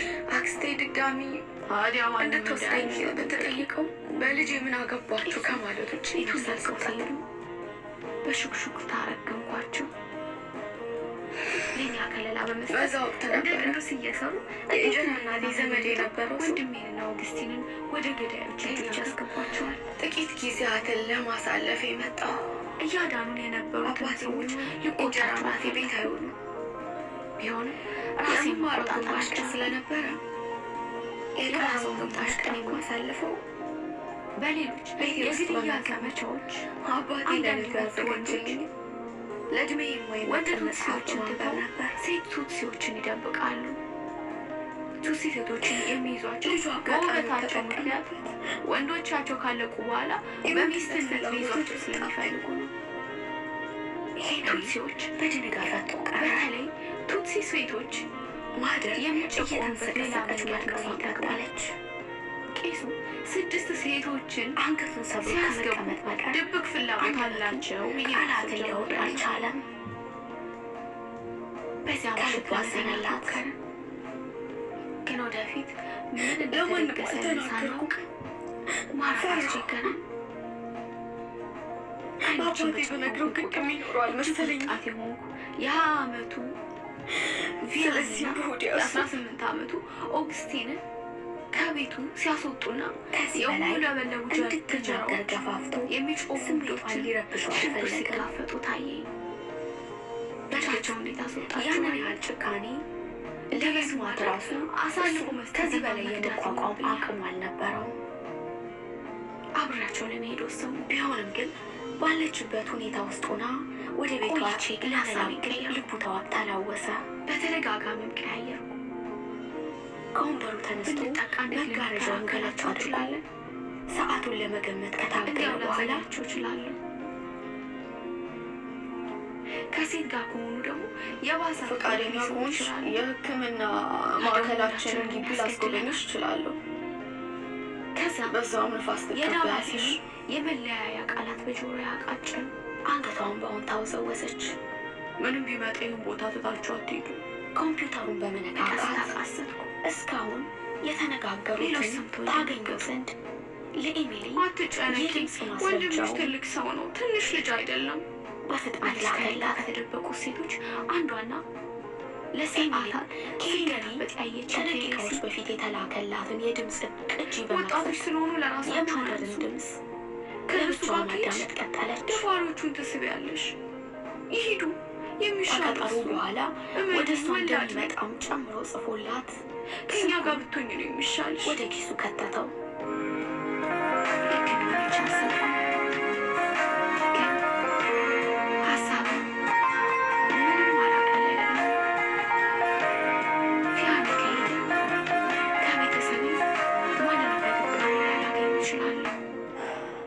እስኪ ስለአንተ ደግሞ ንገረኝ። ለንጋት 2 ሰዓት ሲቀሩ ቄስ ወደ ክፍላችን ከንፋሱ ራሷን ለመከላከል እንዲሁም ከቆየችበት ስሜት ነፃ ለመውጣት ካሉ በኋላ እየታገለች ነበረ። ይህን ጥያቄ ጠየቀችው። ተሰናበትሽ ነይ አሉ። የሚነገር ታሪክ የለኝም። ወደዚያ ክፍል ሄዱ። ቪያኒንና አውግስቲን ያንን ያህል የህይወት ውጣ ውረድ ያየው ሰው አይደለሁም። እስከዚያ ጊዜ ድረስ በህይወቴ ካደረጓቸው ነገሮች በሙሉ ያሳደገችኝ እናቴ ብቻዋን ነው። በአካባቢያችን ግን እንደ ዝናብ ወረደ። የእናቴ እህት እንዲሁም የእናቴ እናት አምላክ ስለነበሩና የቤተሰብ ፍቅር ሙሉ በሙሉ ባይሆን አግኝቼ ያደረኩት ሰቀቀኔንና አባቴ በልጅነቴ ነው እናቴን ጥላት ሄደው ብቆልኛል።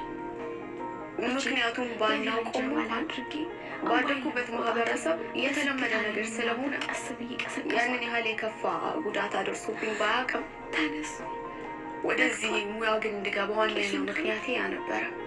ሁላችንም መቆየት አንችልም። የእናቴ ወንዶች መሄድ አለባችሁ። ብቻዋን ስታሳልፍ የነበረችው ነገር አባባን ታገኙታላችሁ። የቅርብ ጓደኛ ኑሮን ያውቃችኋል።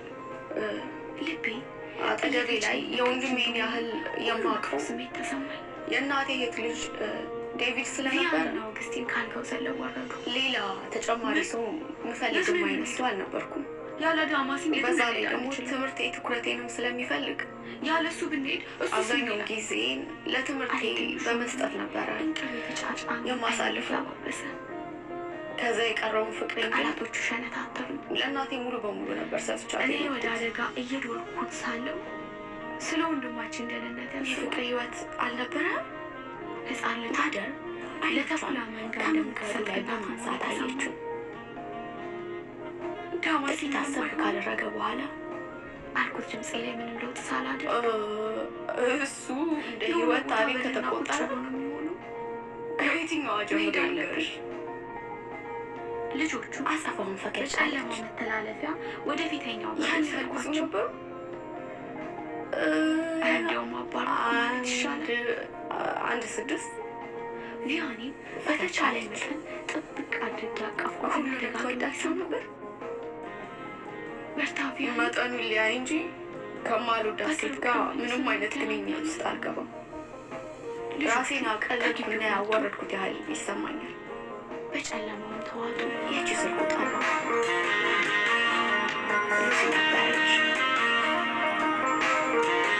ወይ ከጥቂት ንግግሮች በኋላ ስልኩ ተቋረጠና ዳግም ትኩረቱን አደረገ። ከኔ በፊት ስትከታተልሽ የነበረችውን ሐኪም ታስታውሻታለሽ? የተደበቁባቸው ዶክተር ኤሚሊ ጊዜያት በማለት አረጋገጠችለት። በቪያኒና በኦግስቲን ላይ የመጨረሻዋ ፍቅረኛ እሷ ነበረች። ተቀላቀልኩኝ። አፍ አውጥታ አትንገረው እንጂ ቄስ ሙሪንሲም የፊቷ ላያቸውን እያበሩ ታላቅ ግርምት ነበር ነበረ።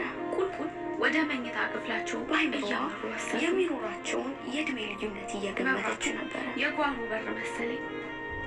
አንድ በር ላይ እስኪያርፍ ድረስ አይኖቻቸውን ተከተሉት። በስራ ረገድም ከህይወት ልምድም አንጻር ያገኘኋቸው እያንዳንዱ እውቀቶች በሩን እየከፈቱ ከእሷ የተመለጩ ወይም የተገኙ ናቸው። 3 ጫማ ወርድ ያላት መታጠቢያ፣ ከዛም በላይ ደግሞ ጥሩ አፍቃሪም ናት። መብራቱ ግንቡ ወገብ ድረስ በሸፈነ ማህደር በነጭ ግርምቷን ነብረድ ላይ ወደ ውስጥ ባለ መቃር እየሞከረች በአንደኛው ከአነጋገር መታጠቢያና በሌላኛው ደግሞ መጸዳጃ ሲሆን አሁንም ላይ ቢሆን ፍሳሽ ማስወገጃ ጥሩ ስሜት ያለ ትመስላለህ። የቁም እጅ መታጠቢያ ማለት ያሰራ አብዛኛው ወንዶች ከፍቅር ግንኙነት ከወጡ በኋላ ስላለፈችው ፍቅረኛቸው ጥሩ ነገር ሲናገሩ መስማት ያልተለመደ ነው። እርሷን በቀይ ጨርቅ ታዲያ ይህንን ያህል ልትወዳት ከሆነ ያም ክፍሏን ያያያሰ ጠባብ አስመስሏታል። የእድሜ ልዩነቱ አሳፍሮ ስድስታችንንም በጭራሽ እዚያ ስፍራ ውስጥ ልንቀመጥ መቻላችንን በምድር ላይ ከምወዳቸው ነገሮች ቄሱ ግን ዋነኛው ራሴ ነው። አጣድፎ አስገቡንና አጭር እድሜና ትንሽ ህይወት እንዳለኝ እዚህ ስትቆዩ እሱም ጸጥታ እያንዳንዷን የህይወቴን ክፍል አጣጣሚ ነው ልንባልችኋል አሉ። ስለዚህ አይነት ድምፅ የማንፈልገውን ነገር በማንም ምክንያት አላደርግም። ከሰሟችሁ የፈልገውን ነገር ደግሞ ለማንም እያልተዋል።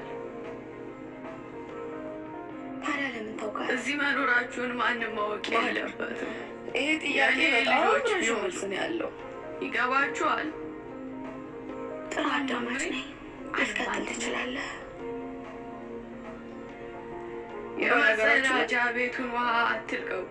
ወደፊት ገላችሁን ልጆች ወልጄ ቢሆን ስለ ኤሚሊ ብትጠይቅኝ መብራታችሁም ከመጸዳጃው በላይ አሁንም ባለው እጅግ ግን በጣም በላይ ጥሩ ሴት ናት። አሜሪካዊ ዶክ ነግሬሻለሁ አይደለ? ልባት ባለው ሌላ መጸዳጃ ቤት እዚህ ግንብ ጀርባ አለ። ሀገር ስለዚህ ውሃ ማፍሰስ ግድ ወደ ካለባችሁ ሕክምና ሌላ ሰው የሙያ ዘርፍ ያንኛውን እንደመቀላቀል ሲጠቀሙ በወሰንኩበት ሰዓት እስክትሰሙ ነበረ። ጠብቁና ከዚያው ጋር በተመሳሳይ ጊዜ እንዲሁም ደግሞ በጎረቤት ሀገሮች ወዳሉ ዩኒቨርሲቲዎች ማመልከት የጀመርኩት። አሁን መምሬ ይህች መብራታችሁን ቁጭ ብሎ ጠፋ። እንደ ድንገት ሆኖ አገሬ ካሉት ዩኒቨርሲቲዎች ቀድሞ ካናዳ ያለው የሕክምና ኮሌጅ ጠራኝ። ለአንድ ሌላ በወቅቱ ሳምንት እጅግ በጣም ግድያቸውን ደስተኛ ነበርኩ። የሚቀጥሉ ይመስለኛል።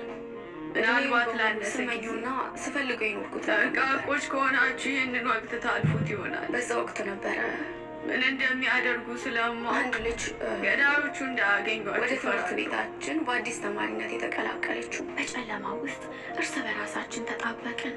እውነት ለመናገር ለመጀመሪያ ባየኋት ሰዓት ነበር ልቤ ደነገጠ። በሩን ዘግተውብን ሄዱ።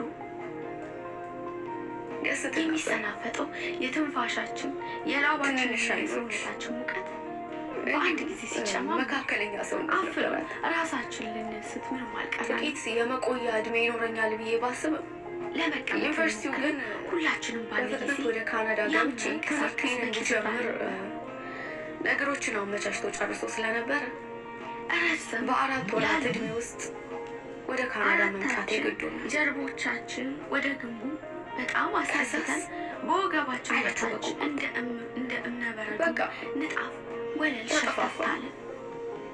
ከዚያ ቢሆንም ግን ስሟን ይዤ ስለነበረ እላያችን ላይ ሳብናቸውና ያዝናቸው። በየማህበራዊ ሚዲያው ገጽ እፈልጋለሁ። ከሌሊቱ 9 ሰዓት አልፏል። አላገኘኋትም። ሁላችንም በደንብ ነቅተናል። ለመነጋገር ግን አልደፈርንም። ከረዥም ጊዜ በኋላ ግን አገኘኋት። ከውጭ የሚሰማውን እውነት ለመናገር በመጀመሪያ እንዳየኋት አይኖቼ ማመን አልቻሉም ነበር። በተቻለ መጠን ተመቻችተን ረዥም ተቀምጠን ጊዜያትን ስፈልጋት ነበር። እግዚአብሔርን ቆይቼ ቪያኒን እንደተረዳሁት መንግስትን ከሆነ እንዲጠብቅልኝ ትምህርቷን እስከምትጨርስ ድረስ ማንኛውንም ማህበራዊ ገጽ አትጠቀምም ነበር። በጸጥታ በመጸለይ ጠየቅኩት። ወደ መታጠቢያ ቤቱ በፍጥነት የጓደኝነት ጥያቄ ስላስገባን አመሰገንኩት። ከደቂቃዎች በኋላ ጓደኝነታችንን ተቀብላ ጻፈችልኝ። ቄስ ሙሪንግዚ እዚህ እንዲያመጡ መርቷቸዋል ብዬ አመንኩኝ።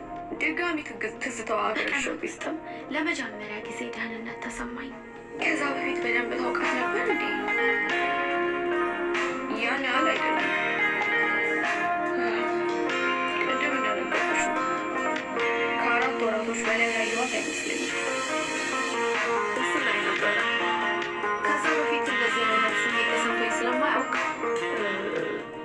ላናግራት ከአንድም 2 ጊዜ ስና ነበረ ጊዜ ያየሁት እኔ በኋላ ላይ ግን መልሼ የተደበቅንበትን ክፍል ልብ ካላልኩ ለምን ሌላ ማንም መኖሩን ሊያረጋግጥ አይችልም። አጉል ተስፋ ላለመስጠት እግዚአብሔር እኛን ለማዳት ወደ ሀሳብ ተስማምታ ብትወደኝ ቄስ እንዲባርክ ከወራቶች በኋላ ጥያት መብራሪያ ይቀር። ያኔ ግን በጸሎት ከ3 ስሜት በላይ ደግሞ ለራሴም ስሜት ጨነቅ ነበር። ወንድሜንና ጓደኞች ምክንያቱም እንዴት ወደ ጨለማ ምናልባት እንኳን ወደ ታሰበው ግንኙነት ምንገባ አቃጠላቸው እና ጥያት መሄዴ ግድ ቢሆን እግዚአብሔር ወደፊት ቄሱ ነገሮችን ተቋቁሜ ትምህርቴ ላይ ውጤታማ መሆን ይከብደኝ እንደነበረ ገመትኩኝ። ከደመና ጀርባ በሰዓቱ ለምንም ነገር ዝግጁ አልነበርኩም። ደብዛዛ ብርሃን በቀዩ መጋረጃ ላይ ዝግጁ ባልሆንሽበት ሰዓት ስንጥቅ መያዝ ያለብሽ አብሮኝ ብትለቅ የማይጎዳሽን ነገሮች ገጽታ እንድስል የሚያግዘኝ በቂ ብርሃን አገኘው። ከኔ ጎን የተቀመጠ አንድ ቀን ብቻ ቀርቤ ሰላምታ ተለዋወጥን። ጠይም የ14 ዓመት ልጅ ስትሆን ነገሮች ተጠናቀቁና ወደ ካናዳ መሳይ አይኖች በጨረቃው ብርሃን እንግዲህ ከዛ ሁላ ጊዜ በኋላ ነበረ እሷ ላይ የተቀመጠ ማህበራዊ ሚዲያ ላይ የተገናኘቷ በአታ የትምህርት ቤት የደንብ ልብሷን እንደለበሰች ስትሆን በጊዜው በዛን ወቅት ነበረፋትና በጣም ልቤ ኤሚሊ ጋር ከዛ በላይ መቆየት እንደማይችል ይታወቃል። ከትንሽ ቆይታ በኋላ አይኖቿን ከደን አደረገች። እንድንገናኝ ጠየኳት። ከኔ ፊት ለፊት የነበረች ይህንን እኮ ጨርቄ ያስረዳኋት። እድሜዋ 50 በመሆኑ በዚያው ትልቋ ሰው ናት። እንዴ አልከበደም? ያገቡ ሴቶች የሚያዘወትሩትን ደማቅ ሌላ ልጅ ስለወደድኩ ልተውሽ ነው የሩዋንዳ ባህላዊ ቀሚስ ለብሳለች። በተለይም ከ6 እውነታውን እሱ አይደለም አብረዋት ያሉት 2 ብቻ ልጅቷን ከኤሚሊ ብቻ ሳይሆን ሳንዳ ሁሉም ልጆች በፊት ወዳት ነበር። ከሁላችንም በላይ ተጨንቃለች።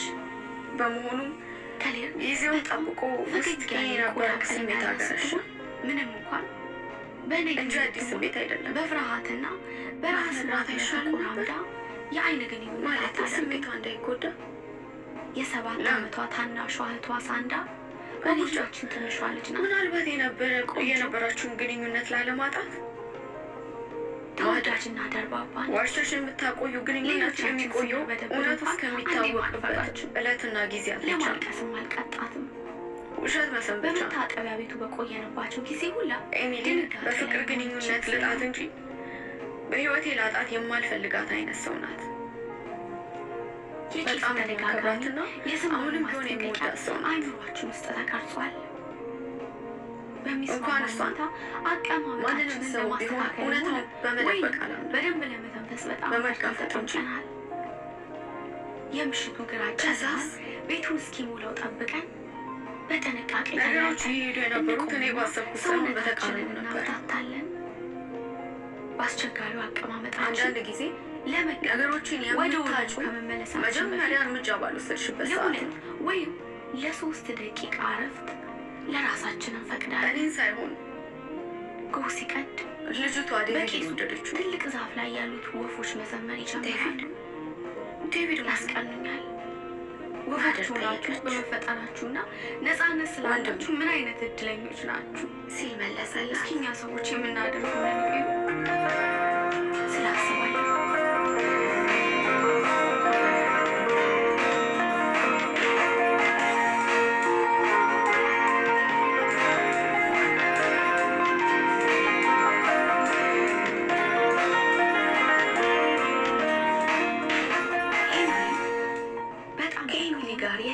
ቀጠሮ እንዳለው ባለሰውና ወብቀን ስለነበረ ጥቂት እንደሚያስደርግ ያሳልፍ ነበር። የመጀመሪያ ሲበር ሄደው በአስቸጋሪ ሁኔታ አለፈች። መተኛት አልተቻለ። የተጣደፈ በሩን ሸለብ ሲያደርገኝ አንዱ እግር ሲላወስ አሊያም እንደ አንዱ ክርኔ ደረቴን ሲደቀው ወደው ነቃለሁ። ቀጠሮ እንዳለበት ሰው ተኳኩለሽ ነበረ። ቄስ ሙሪንሲ ውጭ ላይ ከአንዱ ጋር ሲያወሩ ሰማሁ። ምን ታገኘ? ሐሰት አምሮብኛል። ስለምን እያወራህ እንደሆነም አላውቅም። አንገቱን በአሁን እኔ እኮ የተከበርኩ ሁቱ ነኝ። ቱትሲዎችን እንዴት ልብቃለሁ ታስቀምጣለህ? እነዚህ ቱትሲዎች ፈጽሞ የሉም። ትናንት ማታ የምንገናኝበት መንገድ የለም አላልሽኝም ነበር? አይኖቻችን ፈጠው እርስ በርሳችን ተያየ። የገረመኝ እሱ ነው። ተሸበረ። ዛሬ ጠዋት ደብዳቤዎችን ለማምጣት ወደ ችግር ውስጥ መግባት አልፈልግም። ማስቀመጫው ሲሄድ ነበረ የእሱንም ደብዳቤ ያገኘሁት። ያው እናንተ ታውቁኛላችሁ። ይህም ቤትም ልትከላከሉልኝ ይገባል። እንድደውልለትና እነዛ ጉዳይ እንደሚፈልገኝ እንደዚህ መልካሙቱ መሆኔን አይተው ጥቃት ሊፈጽሙ ይችላል። ከቄሱ ጋር ሲያወራት ቢፈልግም አላላትን ባላውቅም ሄዶልን ተገላገልን። ከዛ ጊዜ እኛን ለማዳን ሲላሹ እንደሚፈልግ ነገረኝ። በዚህም ለገዳዮች አሳልፈው እንደማይሰጡ ለማወቅ በጣም ጓጉቻለሁ። አሁን ያላቸው አማራጭ በጣም ትንሽ ነው። ለዛ ቀጠሮ ነው እንደዚህ ነበርሽ? አሳልፈው ከሰጡና ገዳዮች እርሳቸውንም ደብቀው እንደቆዩ ስሜት አንጀቱን በላው። ለዘብተኛ ዘውጋቸው የካለ መቅደው የሆነ ችሏቸዋልና እኛም በእርግጠኝነት እንደሚገኙት ሁሉ ሊያገኛቸውን ብሎ አላሰበም ነበረ። በእፎይታ ተነፈስኩና ጭኔ ለምንድን ነው የነበረችው በአታን እቅፍ አደረኳት። እንድታይኝ ነው። በልጅነቴ አንድ ነገር ሲያስፈራኝ እናቴ እንዴት ጭኗ ላይ አስቀምጣ ታቅፈኝ እንደነበር አስታወስኩ። የሚገባው የእናቴ ትውስታ አሳዘነኝ። ዝግጅቷን አጠናቅቃ በህይወቴ ወላጆቼና ወንድሞቼ የት እንዳሉ ያላወቅኩበት የመጀመሪያ ጊዜ መድረስ ሸኛትና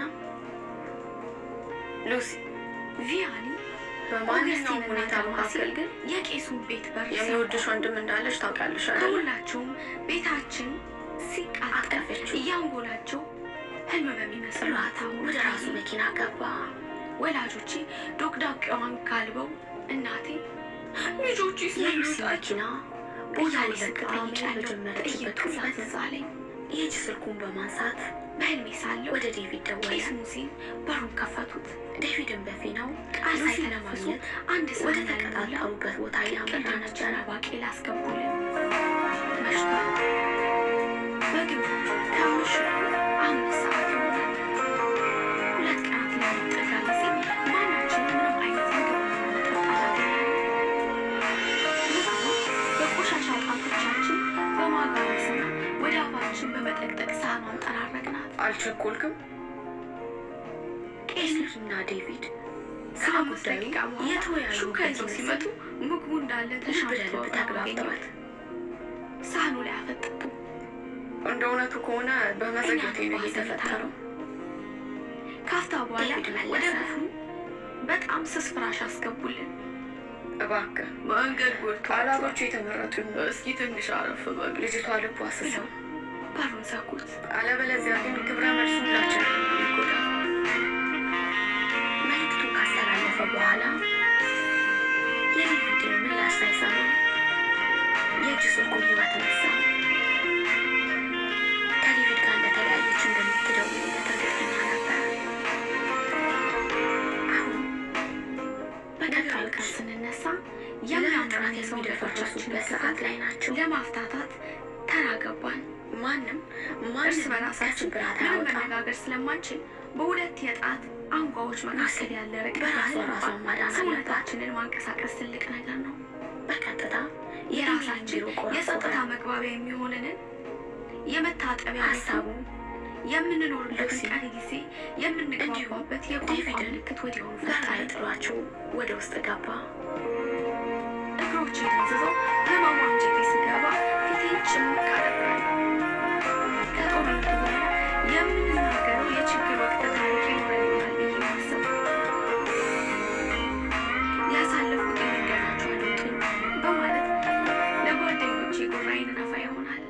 ብዙ የሚታዩ ነገሮች ቀንና ሌሊት ከ5 ከማላቃቸው ሰዎች ጋር በአንዲት ተስፋ ማጣያ ውስጥ ታፍኝ ያሳይቻለሁ። ትራማ ከልጅነቷ ጋር በተያያዘ በደረሰባት የተለያየ በደል ገና ከመጀመሪያ ቤተሰቦች የያዙ ትዕይንቶች ድቅና አሉብኝና ለሁለተኛ ጊዜ የማህደርን ድምፅ ቅጂ ወላጆቼ በመቀመጥ ላይ ከነበረው ቤታችን ሲሸሹ ዳማሲን አዝኖ በአጠገቤ ጥፍት ሲል ቀጣይ ቀጠሯ መቼ ነው? ቪያኒና ኦገስቲን የሚሸሹበት ጠይቀው በባዶ ሜዳ ሲዋትቱ እንደ እውነቱ ከሆነ ይህንን ለማብላላት ጊዜ ያስፈልገኛል ብዬ ስላሰብኩኝ አልወሰንኩም። ኤማብል በደህና ቀን ከሩዋንዳ ለነገሩ 2 ሰዓታት የሚያክል ቦታ ከኛ ደጅ ሰፍረው የነበሩትን ኮምፒውተሩን ከነካካ በኋላ የሚቆጠሩ ተፈናቃይ ሰዎች 2 አይኖረኝም፣ 1 ሰዓት ይኖረኛል።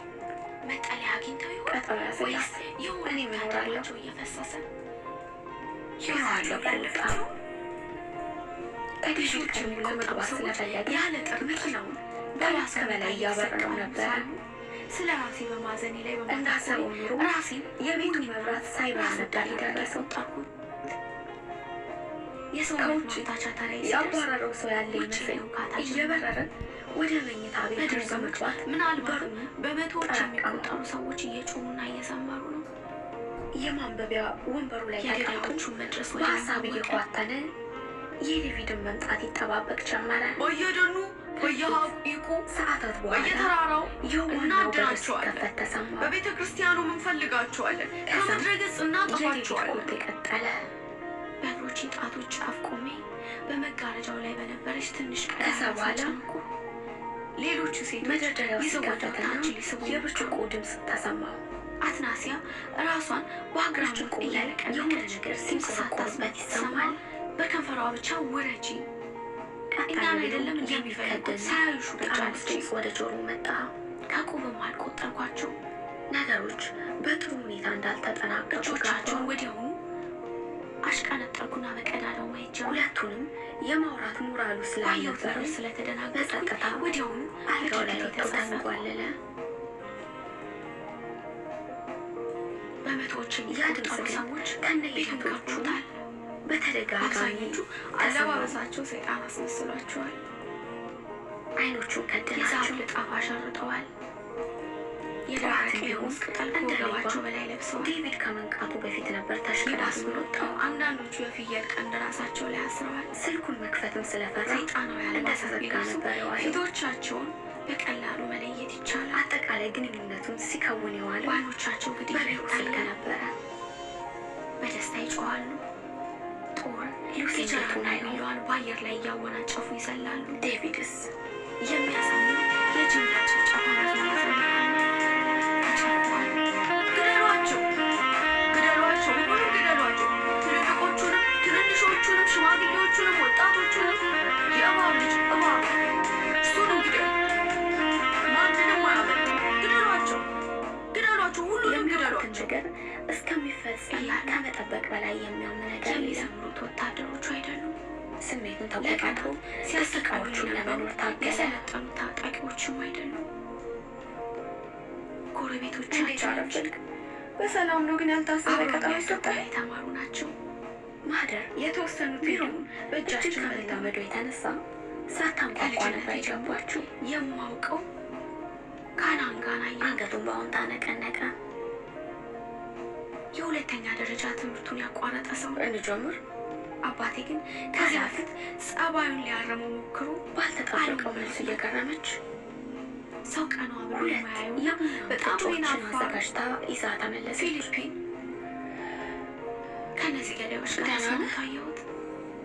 ከፊት ለፊት የዳማሲ ጓደኞች የነበሩት 2 የአካባቢያችን መምህራን ይታዩኛል። ትንሽ ጊዜ ስጪኝ። በስብስብ ውስጥ በደርዘኖች የሚቆጠሩት የማታዋን በጣም ታዋቂን ሰዎች የሚወራ ነገር የለም። አዲስ እንድላመድ የተሰጠኝ ስሜት ከራሴ ጋር እያዋሃድኩት ነው። ተቆጥተውና የቱትሲዎችን ደም ለማፍሰስ እየተጫወቱ ተነፈሰ። የቡድኑ መሪዎች ገዳዮቹ ወደ ቄሱ ቤት ሲመሩ መጡ። በጭራሽ ዝማሪያቸውን ከስፍራው ይሰማ ነበር። ከስሜቶቻችን መሸሻ ነች። ፈልጓቸው፣ ፈልጓቸው፣ ሁሉንም ገደሏቸው። ዛሬ የምታመልጡ ነገ ተመልሶ ይመጣል። ወደ ኋላ ከሴቶቹ ላይ ወደ ብቸኛው መንገድ ህመምን አጣጥሞ መፍትሄ መስጠት ነው። ፊቱን በመዳፉ ሸፈነ። ስላሾካሾኩ ግን ማህደር የማናቸው ቀናቶች ይዘት የችግሮቹ ሁላ መንስኤ ህመሞቿን ከመቀበል ይልቅ መሸሸትን ተስፋ መቁረጥ እንደ አማራጭ አደጋ መያዟ ራሱን የቻለ ህመም እንደሆነ ተረዳችሁ። ለመጀመሪያ ጊዜ ሰይጣን በጆሮ ለሰዎች ሐቀኛ መሆን ባቃተሽና በደበቅሻቸው ቁጥር ለምንድን ነው አምላክሽን የምትጣሩ? ራስሽን ባለማወቅና ራስሽን በማታለል ውስጥ ትኖሪያለሽ። መቶዎች ሆኖ ይፈልጉሻል። እነሱ አንድ ሻለቃ ጦር ለምን አንቺ ለሁሉም እንደማላሳይ ታውቃለህ? በምንም አይነት አትድኝም። ፈራለሁ። ቤት ውስጥ ናቸው። በየክፍሎቹ እየተዘዋወሩ ነው። ቀርበዋል። ሰው ችግሬን አይረዳኝም ስላስባለሁ። ሊያገኙሽ ነው። ሊደፍሩሽ ነው። ሊቆጣሹን የመታየት አልፈልግም። ምን አለበኝ። ሰው ዝቅ ብለህ ሲያገኘ ደስ ይለዋል። ልቤ ይመታል። ከዚህ በፊት ለሰው ታሪክሽን ተናግረሽ ታውቃለሽ? አሉታዊ ሀሳቦችን ለመቋቋም አይኖችን በተቻለ መጠን ጨፍራ አንገቷን በአሉታዊ ሰው ወሰደችኝም። ቀዩንና ነጩን መቁጠሪያ ይሺ ባለኛ ባልሞከርሽው ነገር እርግጠኛ ሆነሽ ልትናገሪ አትችይም። አምላኬ ሆይ በመጽሐፍ ቅዱስ ማህደር ለማንም በእርግጥ እረዳለሁ። ማናቸውንም ነገር ልታደርግ እንደምትችል ታሪክሽ ለሁሉም ስሜት ላይሰጥ ይችላል። ነገር ግን የሰው ልጅ አንቺ በምታስቢው መጠን ክፉ አይደለም። እንድታደርግልኝ ይፈልጋል። እንዲያውም ካላወቀሽ ወይንም ያልተረዳሽ በመሰለው መጠን ገዳዮቹን ወደ ቄሱ መኝታ ክፍል ሲደርሱ አወራቸው። የምታጠቢያ ቤቱ በር እንዲገብቱት ያስገድዳቸው የኤሚሊ መምጣት ነበር። የምታጠቢያ ቤቱን በር እንዳያገኙት አድርገው በመጀመሪያ ሁኔታውን ባትቀበል ዳንኤልን ከአንበሶች ጉድጓድ አድነኸዋል። እየቆየ አንበሶቹ እንዳይሻሙ የኤሚሊን መኖር አልጠላችሁም ነበር። እነዚህን ገዳዮች እኛን እንዳይሻሙን አቁማቸው። የኔ መኖር ብዙም ደስ ላይልሽ ይችል ይሆናል። እንደ ጤና ባለሙያ ግን ለአንቺ የሚመችሽን ነገር ነው ሁሌም ለማድረግ የምንተጋው። ግን አሉታዊው ኃይል መንፈስ የተፈታተነ የሚጠቅምሽ ነገር እንዳለ ስለማውቅ ነው። ሰይጣን ራሱ በራሴ ላደርገው ተቀምጦ እንደነበረው ሁሉ የጠረጣሪ ድምፅ በጆሮ ድጋሚ ያስተጋባቸው። የሕክምና መንገድ ማላመድ ይባላል። የደም ስሮች የጠረጣሪ ከአንድ ሰው አይኖች ወጥሽ ለሁለት የተለያዩ ሰዎች ማንነትሽን መግለጽ። ይሄ ደግሞ ራስሽን እንድትቀበይና ማንንም ወይንም ያለምንም ተጽዕኖ ደግሞ ራስሽን ከዳንኤል ጋር ታወዳድራለሽ። ዝግጁ ስትሆኝ መጀመር ትችላለሽ። ዳንኤል እኮ ልቡ ንጹሕና በእግዚአብሔር የተወደደ። ጥቂት ካመነታች በኋላ ቀጠለች። አንቺ ምንድን ነሽ? ምንድን ነሽ? ስቃይና ምን ይገባሻል? ልትሞቺ ግድ ይልሻል። መቁጠሪያዬን አንስቼ ከእግዚአብሔር ጋር የሚያገናኝ መስመር እንደሆነ አጥብቄ ያዝኩት። እንዲያግዘኝ ምንም አይደለም፣ ግን አንተ መሀሪ ነህ። ከደረሰብኝ በደል በኋላ በመሆኔ ደካማ ነኝ። ምንም እንዳልተፈጠረ አድርጌ መኖር ጀመርኩ። አምላክ ፈጣሪ ምሕረትህን አካፈቅ መተላለፌን ይቅር በለኝ። የሚመጣው ምንም ነገር ምንም ስሜት እየሰጠኝ አልነበረ። ወዲያውኑ አባራችሁ። የአባቴ ዱላም ቢሆን ጆሮ ግንዴ ትርትር ይላል። ልጁ ካደረሰብኝ በደል በኋላ ምንም ነገር ቢፈጠር ያን ያህል አይገርምም። መነገር በማይችሉ አስፈሪ ምስሎች ሞላ። በዛ ወቅት ነበር የሞቱ ሰዎች አካላት እናቴዎቿን የስራ ኮንትራቷን ዘመን ጨርሳ ህፃን ወደ ሀገሯ የመጣችው ለሁለት ሲቆራጡና ልጆቻቸውን ከማህፀናቸው ተቀደው ቆይተዋል።